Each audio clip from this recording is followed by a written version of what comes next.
To defeat an enemy, you must know them.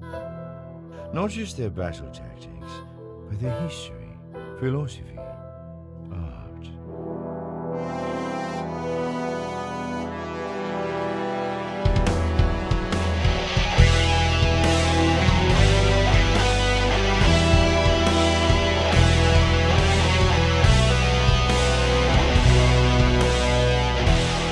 Welcome to the Chiss Ascendancy podcast.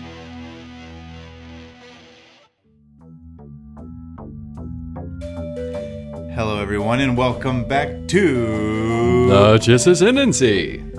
episode 51. 51, boy. Today, we're discussing the High Republic. Yeah, the High Republic and the introduction of the new era. Yes, and so I know in the past we've done kind of a review, or I guess a preview would be the correct term, of when things were finally opened up and they told us that Project Luminous was the High Republic. That's a long time ago we talked about that, but we're talking about the launch of the High Republic. I'm sorry. If I do like this, Jar Jar's head is on your shoulders. Okay, but we're talking about the launch and the High Republic novelization called The Light of the Jedi by a Mr. Charles Soule is out. And Charles Soule has been a great Star Wars author for a number of years now on the comic book side of things. And we're only just a few little chapters in. I'm about 3 or 4 chapters in. Sam was like 13 in.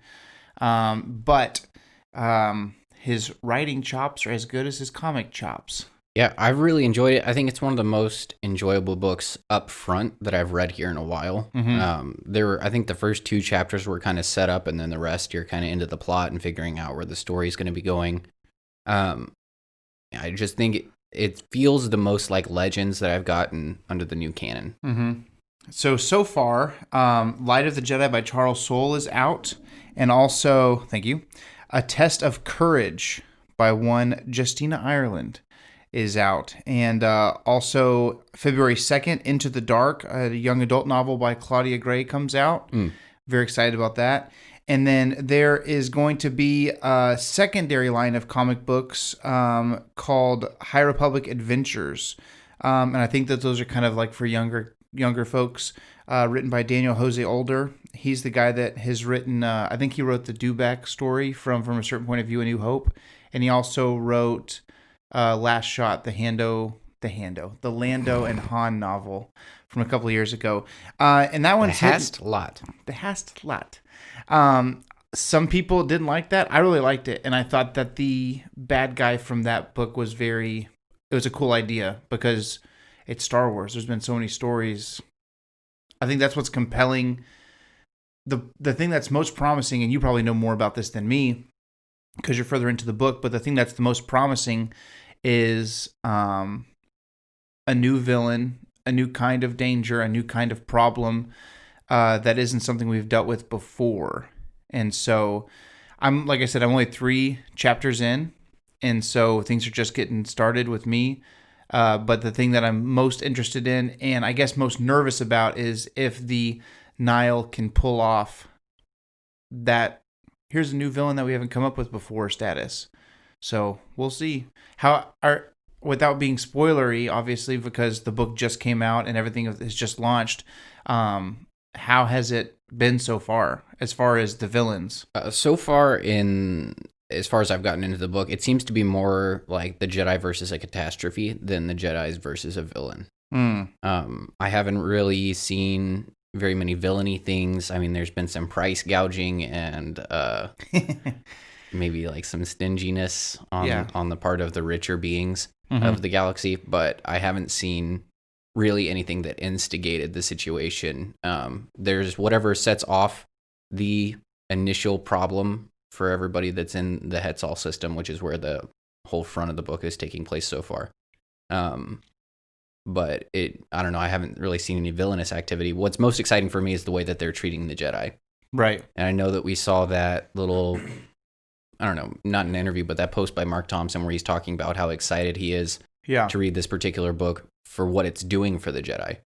And I understand what he means now that I'm a little bit into it, because it's kind of putting them kind of back where the Jedi, I think, were in a lot of people's minds when you're watching 4 through 6, and they're the hope of the galaxy, and that's kind of embodied by Luke, right? But it's also the fact that, I don't know, they're just kind of the heroes that everybody envisioned them to be before you kind of see them all fall apart in episodes 1 through 3. Yeah, his caption from 3 days ago when all this landed is that it says, "I love that I get to narrate Star Wars audiobooks, and I love every story I get to perform, but I have to say, as a massive fan of the Jedi and everything that they represent, this book was something special. Charles Soule masterfully tells a compelling story. I love the way the Jedi and the Force are portrayed. It was a huge honor to get to do this one, and I cannot wait to see what happens next," which is super cool. We'll read you just a little intro here to the High Republic. This is at the beginning of the comic, and it was at the beginning of Light of the Jedi as well. That little I think it's probably going to be at the beginning of all the stuff that we're getting right now, just as I think this is the pace setter. Yeah. For what we're expecting, and I think it's easy to get lost, especially in the little stories. But they're saying that it's supposed to be a meta narrative, and I think that that's what this is. You know, this is the main vein of ideology that they kind of want to focus in, what the Jedi are kind of looking at, and I think what the authors overall, this is the main point that they're driving towards. Right. So if you are, the one thing that we have finished is the first, we've read the first, what do you want to call it? Episode? What do they call those things? The first issue? Issue, thank you, God. The first, issue, volume, whatever you want to call it. The first comic that's come out under the High Republic banner. On the cover, you've got, what's her face? Creve. And then she's flanked by Avar Chris. Sorry, and I think her name is Trinnis. Oh, really? Yeah. Are you sure? Yeah. It's not Keeve? It might be Keeve Trinnis. Avar Chris called her Padawan Trinnis. Oh, that's probably her last name. Yeah. And then... Or Trinnis, sorry. Creve Trinnis. Yeah. Yeah, Creve is her first name. And then Avar Chris is the... to her left, your right is the reader. And then Skier. Yeah. The Trandoshan Jedi. The thing that I'm probably the most excited about as far as Jedi Masters go in this, it's cool to see Yoda younger. But I am looking the most forward to, how does a Trandoshan be a Jedi? And we're going to find out. Apparently very well so far. Yeah, he is a master. So if you plan on reading the comic and you don't want to know what happens in the first issue, it is out. But that's kind of what we're jumping into, at least the first part of this episode. And then we'll go from there as to what we expect to see in the future and just how it feels compared to other recent comics and this era of Star Wars. So this is your warning. I'm going to read the little intro. This is at the beginning, like I said, of the novel, The Light of the Jedi, and it's at the first issue of the High Republic comic by Cavan Scott, who is the author of the Dooku Jedi Lost audio script. And he's actually worth reading for sure. Yeah, he I think is more of a comics guy naturally, as far as authorship goes. So it says the galaxy is at peace, ruled by the glorious Republic and protected by the noble and wise Jedi Knights. As a symbol of all that is good, the Republic is about to launch Starlight Beacon into the far reaches of the Outer Rim. This new space station will serve as a ray of hope for all to see. But just as a magnificent renaissance spreads throughout the Republic, so does a frightening new adversary. Now the guardians of peace and justice must face a threat to themselves, the galaxy, and the Force itself. And so that is the beginning of this issue. It's what's at the very beginning of the novel, and it sets up a pretty big ordeal that they have to get through if it is as terrible as they're making it sound. So I don't know how much I want to get into what's going on in the book yet, but it seems like there's more. It's more don't know how to say it. It's not, there's not a certain bad person or whatever that's happening to the characters. It's like there's just things that are happening. Yeah. Well, and natural disasters and such. I mean, it's not just a natural disaster. It seems like it was instigated. Right. But if it is intentional what they've done, it's kind of crazy to conceptualize that somebody would be capable of doing it just because it's like, seems like 1 in a trillion scenario what's going on. Yeah. Well, it's crazy because it's multiple 1 in a trillion scenarios. Mm-hmm. But where we're at, okay, so how far, the farthest you're into the book, does the comic feel like it lands after the book? The comic's going to be after the end of the book for sure. Oh, really? Yeah. Okay. That's kind of weird. I think they allude to it, like they talk about what happened in the Hetzal system and how Avar Kriss kind of landed the ship, so to speak. But I don't think it's going to be overlapped at all. It looks like it's going to be taking place after the book. And I think maybe as we move on in further issues, it's going to talk about what's going on with Master Skier. Mm-hmm. Because it's very much like the Kylo Ren comic where they allude to things that happened earlier and then in the next, subsequent issues, it kind of does a flashback sort of thing. Right. It'll go back to, here's the cause of the effect that you're seeing. Mm-hmm. It's very interesting because right off the bat, you have the Jedi Padawan, Keeve or Creve. I think I left off an R on accident when I was writing the name. But it's interesting because, yeah, Keeve, okay. She's in the middle or towards the end of her Padawan training, and she's basically been brought out to this random planet to, do the trials, face the trials. I'm ready, Master. And Master Keeve is the one thing that was funny was that I guess the Padawan has a cursing problem, and so he's saying, hey, if you're gonna be a Jedi Knight, you need to watch your language. I thought that was silly. But explain what I know earlier today you were talking to me and you said this feels the most like Legends material as far as Jedi are concerned that you've read since the Disney takeover. Explain what you mean. Well, I don't know. I'm most of the way through rereading Heir to the Empire series. And a lot of the stuff that's happening under Tim Zahn there is that he's kind of speculating about what might have happened, because it was written before episodes 1 through 3. So right. It's crazy to hear his description of the Clone Wars because it's not really what happens. Yeah. But anyway, sorry, that was just random. But continue. Yeah. Anyway, so for instance, there's like a cloning thing. Well, you interrupted me. What do you want from me, dog? You asked me a question, then you started talking again. There's, for instance, like Thrawn starts cloning folks. Like the Empire's not in charge anymore, so they can't just do conscriptions. Right. So they have clones going on, and that's kind of like alluding to the Clone Wars, I think, and maybe the stuff that had gone on because Ben Kenobi talks about the Clone Wars in A New Hope. So we had the idea of kind of what happened before the original trilogy.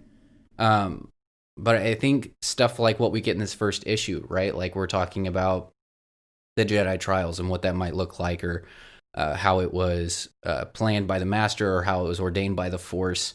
Just little stuff like that. I don't feel like we've gotten a whole lot of that because, for the most part, new canon has been focused on the sequel trilogy and those characters, and it's been so focused on developing the characters themselves that I feel the aspects of the Force that were the most exciting for Legends material have been kind of neglected.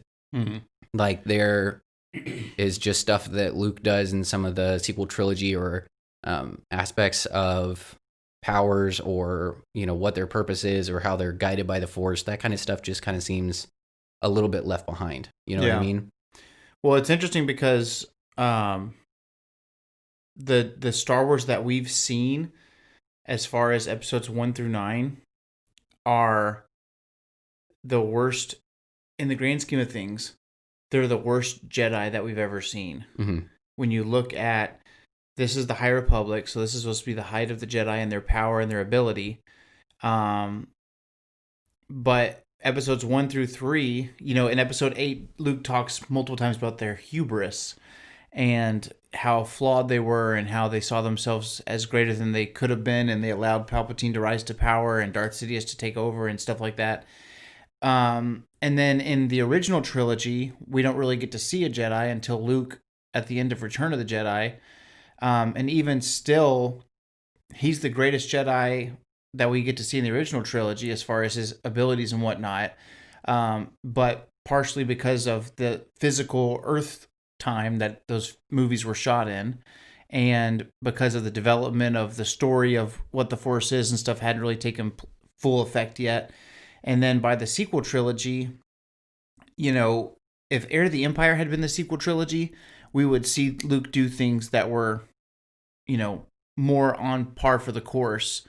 But in episode 7, you see the Force awaken in Rey, and everybody loses their crap that she can use the Force at all, and is pissed off that she can, bring a lightsaber to herself or whatever. And then in episode 8, she's looking for training, and for 99% of the movie, Luke doesn't want to train her, so she's just training herself, and she's accidentally cutting rocks off and smashing the village of those little fish nun ladies. And then you've got episode 9. I guess you get to see Palpatine do some stuff, but as far as material that really is an expose of what the Jedi should be capable of, we haven't really seen it since, especially since Disney has bought Star Wars. They're very obviously, Disney is a money-making business, and so they're like, okay, Clone Wars sells, let's do more Clone Wars things. Okay, let's do, you know what I mean? They really, and then Rogue One didn't have any Force users besides Vader. Solo didn't have any Force users besides Maul. So it's very interesting. They've kind of stayed away from the Force for the most part, even though one of the movies is called The Force Awakens. You don't really see that much Force using going on in the grand scheme of things. And then you have a huge character in Snoke that's supposed to be like, oh my God, this guy's next level. He's been around since the Clone Wars. He's seen the rise and the fall of the Empire. This guy really knows what's going on. And then he got the short end of the stick in episode 8. So, I don't know. It feels weird because I feel like when you have a Snoke character that just gets killed off, and then you have Palpatine, who it's like, now this is power. Pulling the strings for 30 years after you're dead, and this, and this. And everybody was mad about that. So it feels weird that we really haven't gotten a chance to see what the Force is capable of in the last, coming up on 10 years since Lucasfilm was bought out. Well, and I think it's not just like the Force itself, but it's kind of like an exposition of what the Jedi were meant to be, and the way that the Jedi work together with the Republic, kind of in tandem. So far from what I've seen, it's less about the Republic basically just ordering the Jedi around and the Jedi kind of sacrificing their ideas to go after whatever the Republic wants for whatever reason, like we're seeing in the Clone Wars, you know what I mean, where they sacrifice their role as peacekeepers to be generals. Right. You have more of what it looks like to work together, where there is a Republic ship that there's an admiral in charge of, and he knows that the Jedi Master is better suited for this particular mission, and so he defers to her. And he knows that whatever she says is going to be true, or there isn't like the infighting or squabbling where, like for instance, when we see Tarkin with the Jedi, and he's constantly just questioning the Jedi because they don't have the same worldview. Yeah. Like you see the admiral, and he says, well, if you say blah, blah, blah, then that's what the case is, and he doesn't have any proof for it, but he just trusts what she's saying. We don't really see that. You know what I mean? It's just constantly infighting, constantly bickering, constantly. I don't know. I just don't like the idea of heroes being the type of person to think that only they can be right. I think that's why I really like DJ, from The Last Jedi, is because he's like the only person in the whole new trilogy that's just going to be like, yep, maybe. Maybe I messed up. Maybe I made the wrong play. I mean, like, I'm doing it, but yeah, maybe I'm wrong. I like more of that. I like the willingness to defer to other people sometimes. So I don't know. I'm just really enjoying that. I'm enjoying watching the Jedi being guided by the Force, in not like the way that, for instance, when Obi-Wan says about Anakin in Revenge of the Sith. He's like, he is the chosen, wasn't he? And Yoda says, he's like now the DJ character where he says, a prophecy that misinterpreted may have been. Mm-hmm. And I think it's just that the downfall of the Jedi that we see in 1 through 3 is that they assume certain things are true and everything about the Force has to fit inside of those things, as opposed to listening to the Force and being guided by the Force and allowing that to kind of direct the way that you move. You know what I mean? We see a lot of that in this book so far. Yeah, and there's in the prequels, there's a mistrust even within the Jedi for the Jedi. Mm-hmm. Like you think about, like I said, I'm only a couple of chapters in, but with what you're describing, where there's this, even in this comic where there's a Padawan and she sees a task ahead of her and it seems like it's insurmountable, and she says, well, if my master brought me here, then he must believe that I can do it, which means the Force guided him this way. Like everything is as the Force wills it. It's mm-hmm. It's very, if you think about it, this is so strange to say, but in the whole, not counting Luke from The Mandalorian, in the whole grand scheme of Star Wars movies and things, Chirrut is like the most purest Jedi, maybe Qui-Gon, but not that Chirrut's a Jedi, but, he has no fear. All it says the Force wills it. And it's interesting because at the end of the day, like him or hate him or don't care or think that bringing him back was a mistake, all that this mega story is going to do is just to show me how bad to the bone Sheev Palpatine is. Because if he can take these dudes who are like in their prime and puts a shroud over the Jedi in the prequels that is so strong that they say maybe it's time we tell the Senate that our ability to use the Force is diminished. I don't know. It's pretty. Everything points to Sheev in my book as far as just his ability to deceive and his ability to lessen their touch. It's crazy because, you were saying down the road in the book that you're impressed with some of their abilities and you're impressed with some of the things that they can do. And it's not like the Force got weaker. It's not like you have someone like Anakin who his midichlorian count is the highest we've ever seen, mm-hmm. So it's not like the natural ability or natural talent has gotten worse. It's literally that Palpatine has bottlenecked their connection to the Force with the shroud of the dark side. Yeah. And so I'm very interested to see what they can do, and will, I guess my question is long term. There's already 2 books and a comic out, and the comic is they don't have it's not a mini series or anything, so I'm sure they'll have issues and issues of it once a month, and a secondary comic series is coming out, and then there's going to be more novels. I want to say, I can't remember if it's called Test of Courage, is the Justina Ireland one that just came out the same day as Light of the Jedi, but it's for younger readers. Yeah, Test of Courage. And then there's going to be more young adults and more young readers and more, it's probably going to end up being a 20-book thing, not including the comics. Well, and I think part of that is that so much Star Wars material is books only that people are missing out on. I think this might be a drive to try to get people into that side of Star Wars. You know what I mean? Because they have this whole, they're calling it like a mega story, right? Yeah. Or something like that, meta narrative, something like that. But like a big story where it's the whole new exploration of an era of Star Wars that we've never seen. Yeah. It basically went from the Old Republic to the prequels era, and there was pretty much nothing in between unless you look at the Plagueis novel. But this is going to be a whole new era of Star Wars. It's going to be a whole new storyline, and you're only going to get it if you read the books, if you read the comics. Right. Yeah, it's a good push in between. And publishing is so much easier to do and stay on track with in today's world with the pandemic and all that stuff than shows. Live action TV and even cartoons. Like you have to have a studio of people that are working together, and so this type of thing is something that everyone can do kind of from afar, and I think it'll stay on track. It says a new era of Star Wars storytelling. centuries before the Skywalker saga, and what we've been trying to get to is it says something like a mega story across multiple platforms, an interconnected mega story. That's the concept. It's pretty interesting, and I do wonder if some of those new shows that have been coming out or been not coming out but announced.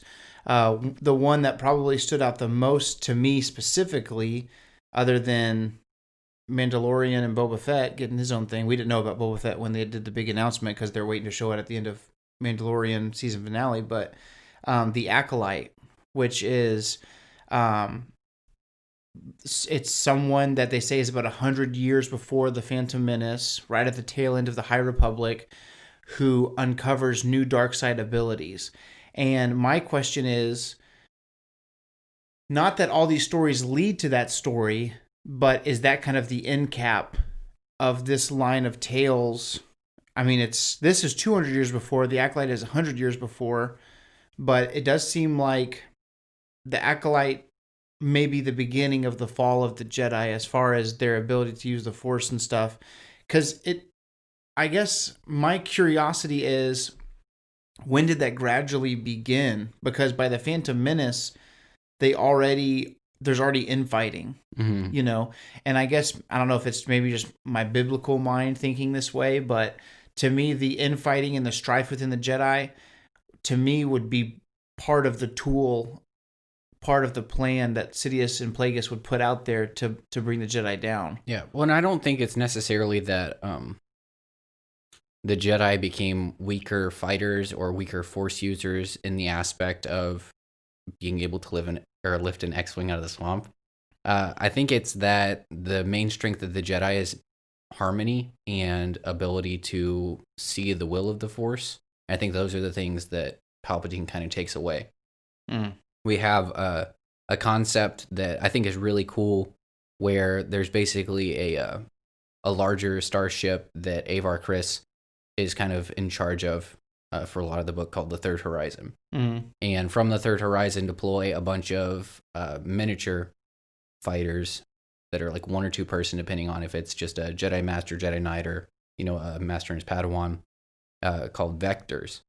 And they all kind of work individually, but they all work in tandem. Avar Kriss, one of her abilities is battle meditation. They don't call it that, but that's essentially what it is. And it's just their ability to act quickly, to move together, basically at impossible speeds with impossible coordination. That's very interesting, because back in the day, that was a dark side ability. Well, it wasn't. If you read, I think it's Rule of 2, there's the Ithorian Jedi Master, which we have in this book as well, who his strength was battle meditation. That's the only reason that the Jedi that went to that deep core world were able to fight against Bane and Xana, were because they had that Ithorian who was kind of giving them strength. Yeah. I guess that's true that in Legends material, one of the things that was a negative was that things could be labeled one way or the other. In the Heir to the Empire series, when Jeruis Sabaoth is he's doing kind of a battle meld, and I guess battle meditation and battle meld maybe not be the same thing, but they made it sound like it was a dark Jedi thing for him to it's something that Jason Solo learns. Yeah, I guess it just depends on intent. I guess it's one thing if you're a group and it's kind of like a group prayer and we're all holding hands, versus I think that Jeruis and Jason Solo / Darth Caedus, I think that part of it may be that it's a invasion of the mind, if you will. Yeah, and I think the difference is that it's basically her lending her strength. I think she has the ability to kind of see the bigger picture of the Force. Like we see in the comics, she talks about the song of the Force and how she sees different parts in it, or hears different parts in it. Yeah. And she'll be able to see, there was a part missing, and that drew her focus to it. And she kind of found a solution through that. But I think it's like her lending her strength and just like, it sounds stupid, but like emotional support, you know what I mean? That they wouldn't, be afraid because they know they're in it together for better or worse. Right. There's a cool line. It's like, when it they're in it together, lose it, they're in it together. But no matter what, they've got each other. That they're going to go in there, they're going to do their best. It speaks a lot to the strength of their group. Just in the comic, about halfway through the first issue, you meet Grand Masters, Yoda and Veter, or however you want to pronounce it. So it's very interesting that there are two Grandmasters.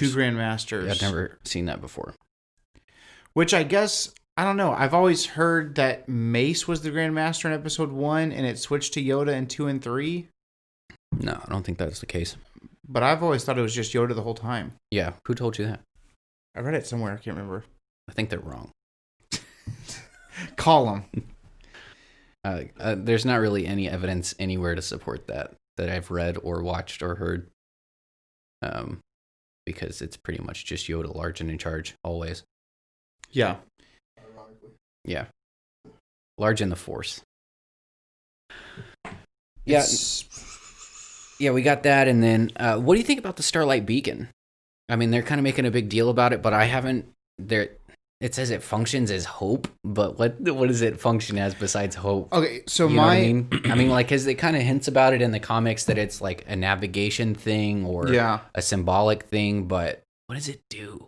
It's like quantum physics. Like, what does it do? You know what I mean? Well, nobody knows. My understanding is that it's at the very, very beginning of the Light of the Jedi, it talks about the city planet of Coruscant and how it's like the center of the known universe, and it's so powerful and beautiful, and then the further you get, you have the mid rim, and then it says that to the edges of their known space, known as the outer rim, and I guess their goal is to unify and to bring a family feeling and to bring unity throughout all three bands, because inner rim, mid rim, and outer rim, for as long as we've known Star Wars, it's very distinctive, and it's like, you're outer rim trash, as we talked about a bunch of times, where in the Tarkin novel it's like they're like, all right, triple fist bump, outer rim bros, Naboo and Tatooine and that,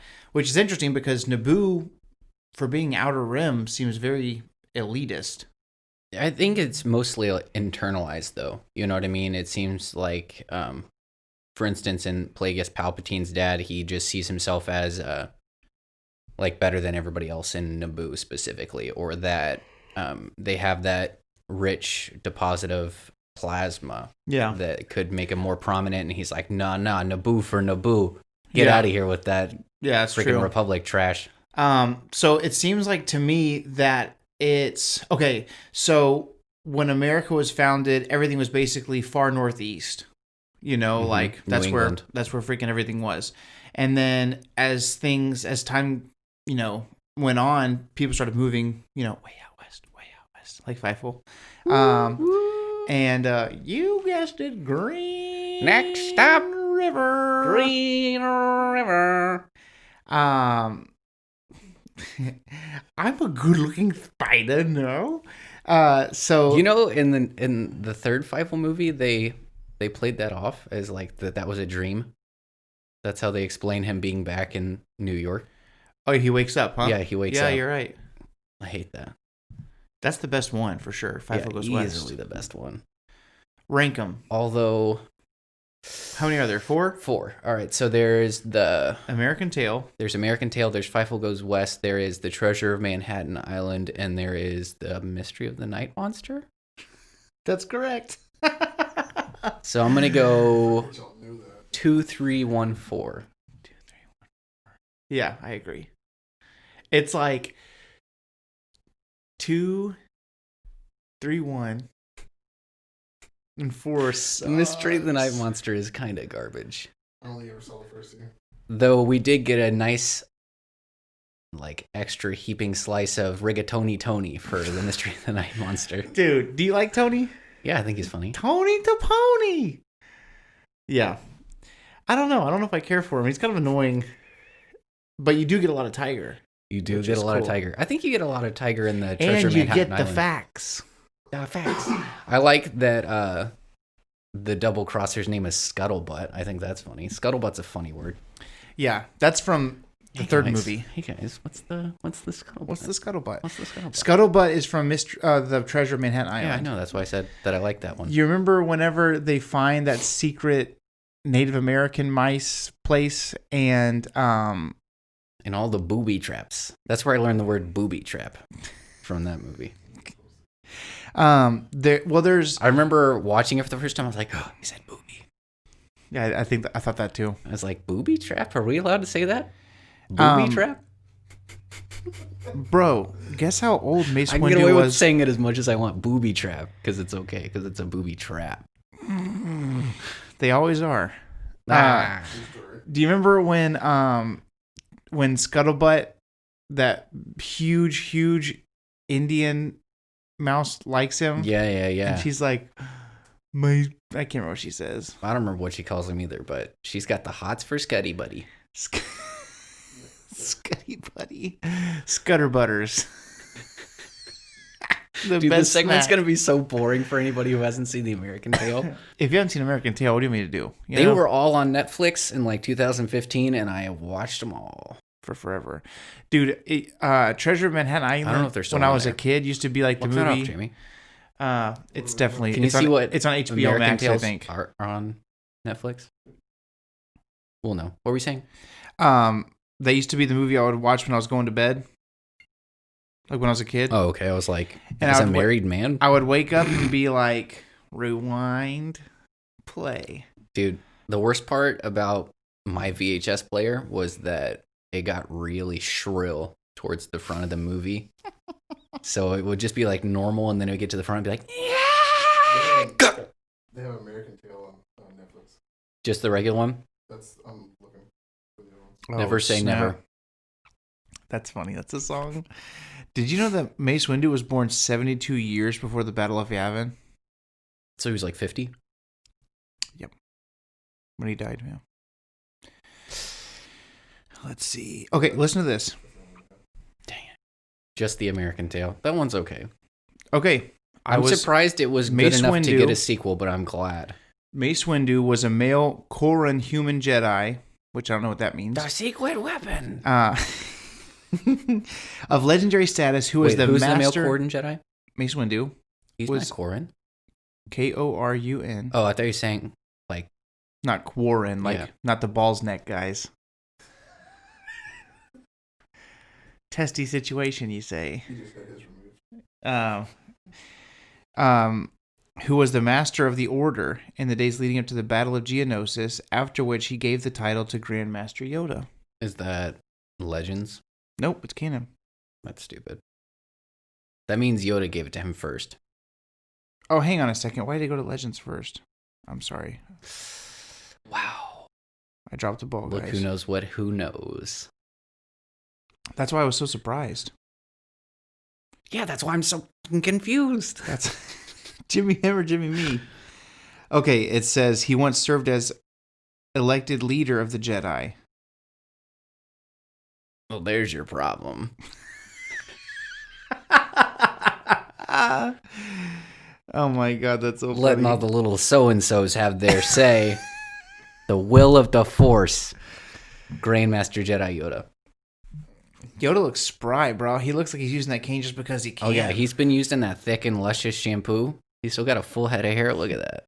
And here's at least 57 strands. As opposed to like the little wisp he's got going on freaking Jedi. Rest. When I first saw Grandmaster Veeder, I thought that it was. I thought it was the snake beard guy. I thought it was bearded snake man Oppo Sissus, and he didn't have like a back problem yet, so he was like slither, like just runway slithering. I think some of my favorite things about the comics was seeing him do some cool stuff. Dude, his hands are disgusting. Oh yeah, they're gross. You ever see? He those looks videos? like that guy that's in the Guinness Book of World Records. They've got like the world's longest hair, the world's longest fingernails, and it's like 18 fruit by the foots taped together and then stuck on somebody's hands. Have you seen what I'm talking about? And They're just like been eternally coiled up. Dude, it's so gross. And the color is like they just put their hands in the streets of 1774 London and someone just pooped on them. And they were like, yeah, this is It's what like I they just finished touring India and they just had their hands down by their sides the whole time. It's just dragging through the street. Yeah, let me check our SoundCloud statistics. All right, no more Indian fans. Hey, they'll know better than anyone how accurate that description is. It's right. Lollipop chicken. Lollipop chicken. Crap your pants sandwich. Butter toast sandwich. Okay, so before you think we're just terrible, I went on a missions trip to India, and This episode started to fall apart around the 27-minute mark. we didn't have as much stuff to talk about as we thought, but we'll entertain you. I went on a missions trip to India, and on the way back, we stopped at this restaurant, and there was 2 menus. There was the Indian cuisine and the American cuisine. And the folks that lived there were like, no. Let us give you American cuisine, because they wanted to impress Americans with how good their American food was. And it was the tail end of my journey, and I let them because I had Indian food the entire time. And so I'm like, sure, give me that menu. And I'm thinking I'm going to see like pizza, burger. It's funny when you go to a restaurant in America, it's like, we only do wings. Mm-hmm. We only do this. When you go to another country, they're like, oh, you're American, huh? Here's our American Here's menu. our lasagna burger. You can have lasagna, you can have a burger, you can have a chicken nugget or a corn dog or sushi. Like, they just put anything that Americans eat on there. And so, I kid you not, there was lollipop chicken, which actually is a really cool thing where they take a drumstick wing and they put all the meat at one end and then they cook it. So when you eat the wing, you just grab the end of the bone and you pop it in your mouth like a lollipop, and then and that's all the meat. Pretty cool. So I was like, oh, lollipop chicken's pretty good. And then it said sandwiches. And I was like, oh, a sandwich. I haven't had a sandwich in, 3 weeks. And it said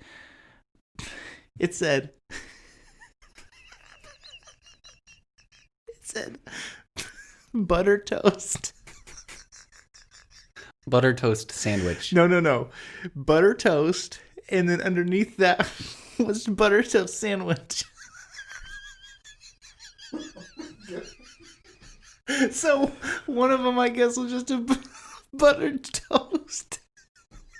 And the other one was 2 buttered toasts put together.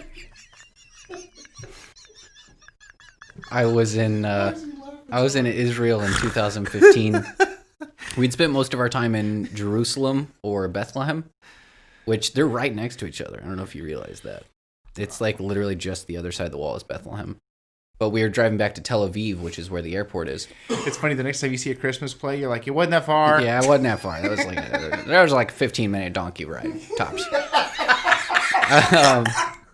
But there was an American restaurant on the way, and it basically looked like the Star Cafe on the inside. It was just 1950s memorabilia and 27 Elvis statues. And all you could get was a hamburger because it was in Israel, and the meat and the cheese they don't touch. Oh. So you couldn't get a cheeseburger. It was just a hamburger, and it was dry.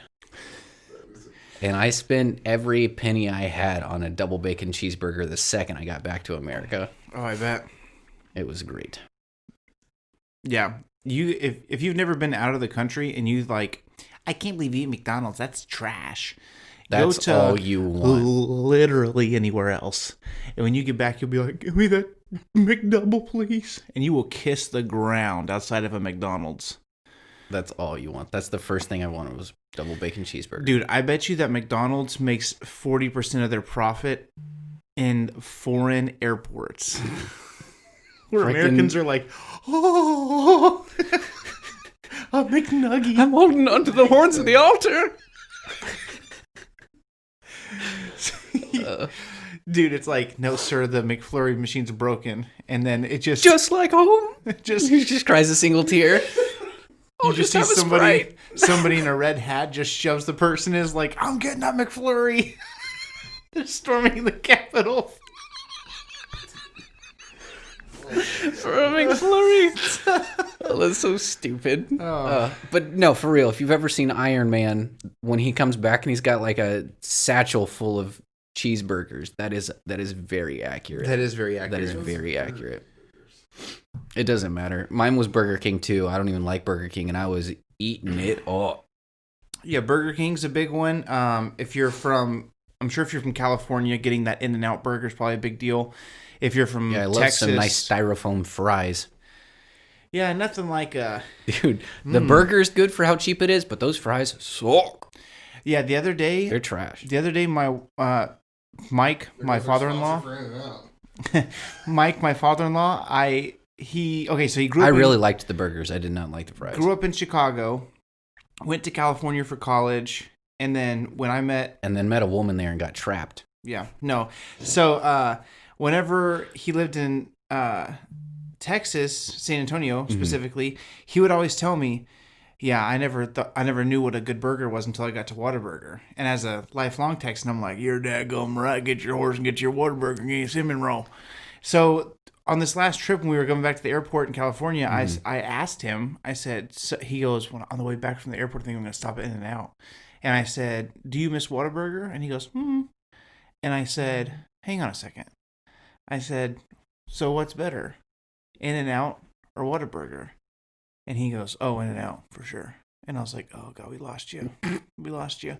And he said, "On the fries alone." And I was like, "On the fries alone?" That's the worst part. I know. If it was like, if you like a nice economical burger, Yeah. you know, The burger's not bad. the burger, that's an economy burger, that In-N-Out burger. But cheap. those fries It's are cheap like when and you it's turn on tasty. the fries are like that part of the Grinch where he's sitting back in his recliner and he just shoves glass into his mouth. Am I just eating because I'm bored? Dude, but for real, the best burgers I've had. One of them, it's called Fat Guys Burgers and Fries. It is not cheap. It's in Tulsa, Oklahoma, but they are phenomenal. And then the other, if you ever make your way out to Hawaii, Bubba's Burgers. Bubba's are Burgers. Fantastic. We butter your buns. That's what they say. Yeah, they've got a bunch of racy slogans all over the walls. Yeah, like, we butter your buns. Or, is that your relish? I couldn't even finish it. Anyways, you know where I was going with that. But the High Republic, it's... Wait, so we never talked about Starlight Beacon very well. What does it do? Okay, so my thought is it shows some kind of safe navigational route to the Outer Rim so that you can safely get out there and start a new life. Okay. I got way off track. My thought was it was similar to the You Gold said Rush. something about way out west, and that's where this whole thing started. Okay, so for real. We've traced our steps. This is where we went wrong. We're fixing it. This is what I used to do when I was a kid and be like, why am I thinking this? And I would backtrack my mind.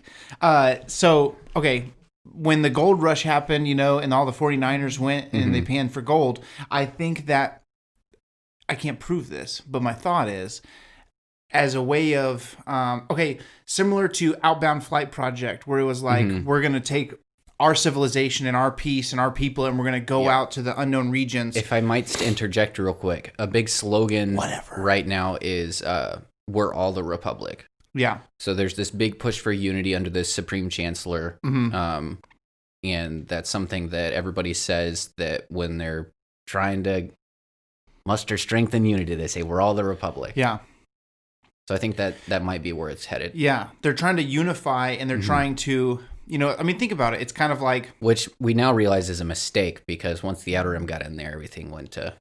Well, it's interesting because obviously their attempts to unify and make everything one thing doesn't work, because in episode 1, no, they won't. Republic credits don't do fine. Yeah. It is really funny though, Adam, at one of the very beginning chapters, there's a...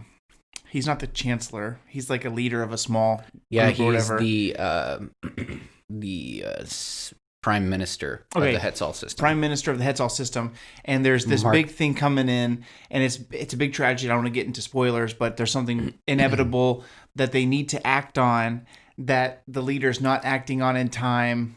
Very similar to, the whole, coronavirus. And when you're listening to it, if you listen to the audiobook, Mark Thompson. the chancellor's like, so what's going on? So what's the problem? Is this avoidable? I was just waiting for him to be like, I don't believe it, fake news.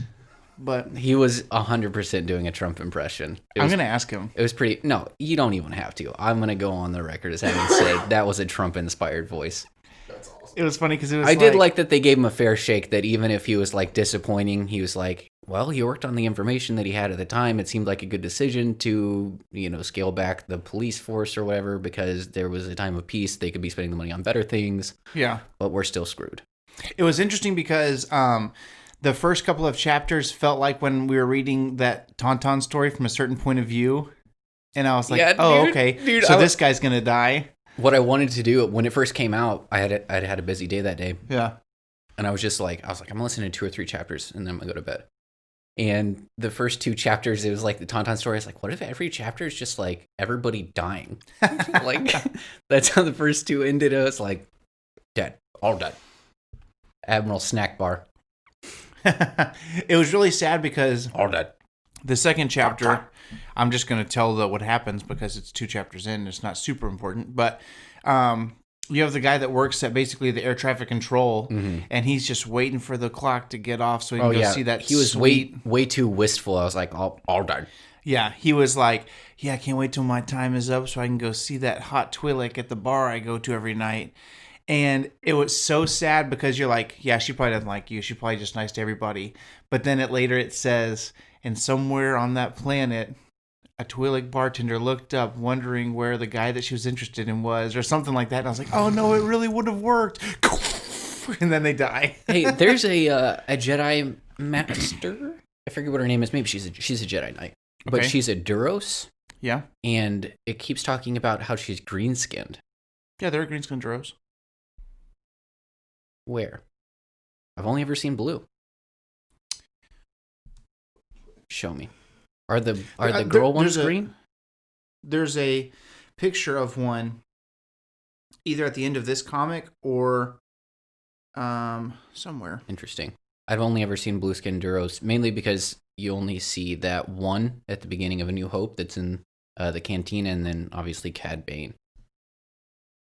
Yeah, I think that Cad Bane is just such a cool character. Nobody makes me bleed my own blood. Bleeds blue. That was the giveaway. Well, also that guy from Shriv from Star Wars Battlefront. It's interesting. Okay, so the green is very... This is one. This is from the comics. His name is Mouse. Oh, okay. He looks like a... I thought that was a Mune, I guess. Or a Neimoidian. Or a Neimoidian, yeah. But a lot of times their green is blue-green, like this.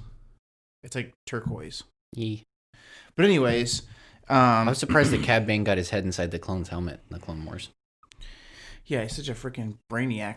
Hey, do you think that since Cad Bane being killed by Boba Fett was in production but wasn't actually ever sent out, do you think that he will be in the Book of Boba Fett or in Mandalorian? It's hard for me to imagine that he's not dead before A New Hope, just because of they made him such a prominent bounty hunter, like he was #1 in the galaxy. Yeah, he would have been on He's the not going bridge to disappear of without being dead. He would have been on the bridge with Yeah, he would have been there. Vader. Also, I thought of a character Unless that Vader would was be, holding a grudge because he worked with Dooku. right? Could be. Your baby is ugly. Mm-hmm. I did think it was interesting that I thought of I saw something and I was like, oh, that would be cool. Here's a character that was a huge hater on the Mandalorians, who was going to be brought into canon, but it would be too much money to animate him, so they created Cad Bane instead. But it leaves the door wide open for him to be around now. Is Dirge. I'd love to see him. I mean, theoretically, he's still alive, if he exists at all. I don't think he's canon confirmed. That's what I'm saying, is that if they wanted to bring a super OP character around... That would be a super cool new villain, especially as much as he hates the Mandalorians. Maybe they're trying to come back. Maybe he doesn't want it to happen. Yeah. It would be cool to see Dirge back on. Dude, because the budget was a little, they want to stay within the budget for Clone Wars, and he was going to be an antagonist, and they thought, hey, here's the opportunity. We bring in Dirge, which is going to be really expensive to animate because he's so large, or we create a new character, and that's how Cad Bane was born. Which kind of plays into how I feel about canon and Legends, where it's like, Or you could write a new character. Because it's not like Dirge doesn't exist anymore. It's not like we get a memory wipe. So, but now that the budget's like billions of dollars because of Disney, it would be cool to see him brought into something. I'd like Bad Batch even. That'd be sick. I'd like to see him more in Mando. To see a live action Dirge would be freaking dope. dope. My God. Live action Dirge would be sick. Yeah. Live action Dirge versus Luke. I'd like to see the studio version of that as well. You know, What do like you mean? if you ever watched Deadpool, when they're behind the scenes on that, the guy that's playing Colossus is basically wearing like a headgear, and it's a head mounted on a pole that's like a foot above his head, so people know where to talk to it for the animation. So, yeah. A pioneer. Speaking of pioneers, I'm a little bit worried about who they're going to cast as Thrawn. Yeah. Because I've been hearing whispers. Because I know Adam sent it to us last night, but I'd heard it a couple days before that some people... Now, the good thing is, the website that I saw this on was We Got This Covered, and they are not dependable. So, it's cool because I'm sure they make, decent views and clicks and stuff, putting stuff out there that's kind of ridiculous. But as far as things that I've heard from them, I've never seen almost anything come to pass. But they were saying that Robert Downey Jr. is in talks to play Grand Admiral Thrawn. I don't want it. Imagine... I love RDJ. I don't want it. No, yeah, I love both of the characters, but not for each other. Yeah. It's like when you have two friends that you love, but if they start dating, you're like, what are y'all doing? Dude, you remind me of... we were playing Warzone the other day, and somebody kept talking about like what their character wanted, and so making fun of them the rest of the night would be like, yeah, my character said to shut up. Like we would just talk about like our thoughts or what we wanted, but we would put it on the character. So they wouldn't say like, hey, I'm out of ammo? They'd be like, hey, my character, blah, blah, blah, and I was like, your character? So that was just a funny shtick that we did. Yeah, so I just can see like, at the beginning of every episode, we have Mark Thompson has so graciously supplied us with that Thrawn quote. Imagine freaking Robert Downey Jr. To defeat an enemy, you must know them, and not just their battle tactics, but their history and philosophy and art. You know who he would do justice? Lando? Eli Vanto. Staying Admiral Thrawn. Dying Admiral Thrawn. Hey, he would be a cool... I would love to see him as Eli Vanto. I would be okay with him as, like, Captain Pelion or something like that. That'd be a cool Captain Pelion. Swagged out Pelion. Yeah. Hey, Pelion, like, in the latter days, straight thug. Mm-hmm. Also cool that he went with the New Republic once the Empire fell apart. Yep. There's something I want to tell you, but I can't. It's okay. It's in the stories. You're reading it. But, dude... him as a... Oh my God. What if they casted him as Rook? It's like a flashback. Robert Downey Jr.'s like... If you don't know what we're talking about, in the books and in Star Wars Rebels... Yeah, I thought it was cool that they Thrawn has a henchman, a species called the Nogri, and it's basically just like a small gray crocodile. Imagine... That's how Mark Thompson reads them. You called? Robert Downey Jr. I'm just a dude. Disguised as another dude. Oh, man. I'm excited to... so when we were reading this comic today, we were trying to read it together and put it on the screen. I tried to do a screencast, but I've got a Fire Stick enabled TV, and there's no good way to do it. And I downloaded a free app, which was a mistake because every 25 seconds it would take a 10-second just to let me know that I could buy the full version. And I was like, you're not getting anything from me. Did you also notice that they on purpose made the cast grainy? Yeah. So you could get a clear cast if you bought the real one. What a bunch of bums. Anyways, so Jedi Master Skier is a Trandoshan, and if you were wondering if Samuel reads his lines in his Bosk voice, the answer is yes. There's no other way to do it. He was reading them out loud, and he was like, so... That's the only line I was reading out loud. Yeah, I was there for it. I just liked it.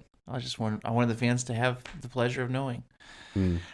But the High Republic is a very interesting thing, and you know what? You have said it feels the most like Legends. There's another friend of mine that said it feels the most like Legends. Mm-hmm. Another friend of mine said it's their favorite Star Wars book since Disney took over. I just like to see. I'm really enjoying seeing what the Jedi were meant to be, what they were idealized to be, what I believe they were, until everybody's like, you know what, we need bad heroes. Yeah. You know what I mean? Yeah. I like it when my heroes stay my heroes. Mm-hmm.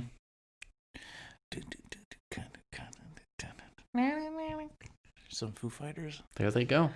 Yeah. I think that all the way down to Hetzal. Now that the rooted and fruited moons. That's right. Now that we're seeing how good and pure they were of heart and stuff, it makes me a little sad that worried about your salvation and stuff. Everything that we've had so far has just been kind of like it's just been crappy Jedis, you know? Yeah. Except for Kit Fisto. He was always. Except for Kit Fisto. It's also cool that there is a Nautilin character in the High Republic. Yeah, very cool stuff. I'm excited. And how many chapters are there? Have you checked? Mm-mm. I think there's probably like 40. There's probably a bunch because it's shorter. a 13-hour audio book. I think I'm like 3 hours in and I'm 13 chapters in. Yeah. They're short chapters. It's like a Joe Schreiber book. It's interesting though because as you're reading it, Skier hasn't come in yet, but I'm interested to hear. He's just mentioned in passing. Mark Thompson's Skier voice. Yeah, I'm here for it. Dude, what if Skier's not in this whole book? It wouldn't surprise me because he's so prominent in the. I think the only person that might make an appearance in all the books is going to be Avar Kriss. She seems to be the bad Mama Jamma, especially. Well, what about the Wookiee? He's a Padawan. Frick. So who's your favorite character so far, Avar Kriss? She's pretty dope. There's a Twi'lek Jedi whose name escapes me at the moment, but I think he might be my favorite. Oh, blue skin. He's a redskin, actually. He has to be a Sith. You know the rules. He's an elite. Oh, snap. I don't know if you guys know this, but in Legends material, the redskin Twi'leks, they were the most. Mm-hmm. They were the most successful. Mm-hmm. Very cool. I'm excited. I'm excited for what this does for Star Wars. And for a long time, especially after Revenge of the Sith, the books really, really carried, everything. So that's like, 12 years or something like that until The Force Awakens came out. I guess 10 years. But to get like the Darth Bane novels and stuff like that. I remember when Legacy of the Force novels were coming out, I was like at Barnes & Noble and like, all right, open up, give it to me. And I was ready to, I can remember going on vacation when, the next book came out and being like, can we please go to Borders Books so I can get the next Legacy of the Force novel?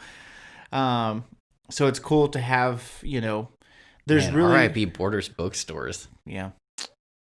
They had a good thing going. Dude, they used to save me so much grief when Mom would be at Whole Foods for 17 hours. Bro, why were those trips so long? I don't know, but there's a Borders bookstore across the street, and I was okay with it. Yeah, that's when I found out about the Encyclopedia of Star Wars Characters, and I'd be like, and I would just read those characters' bios. And then I got to Boba Fett, and I was like, oh, mama. And it's like 3 pages long, and it comes with cool pictures and stuff. That's when I found out who Borsk Phalia was, and I thought Bothans were supposed to be cool. These guys are screw that giant guy. Douchebag. That guy's a wiener. A wiener class A. Him and his stupid purple eyes. My name's Borsk Phalia, and I'm selfish and narcissistic. But I'm also invisible, so my friends keep me around. Hate him. He does some good things at the end. He's the reason that the Jedi fell. It's funny if at the end of the High Republic, they're like, something's wrong. And it's like, hi, I'm Borsk.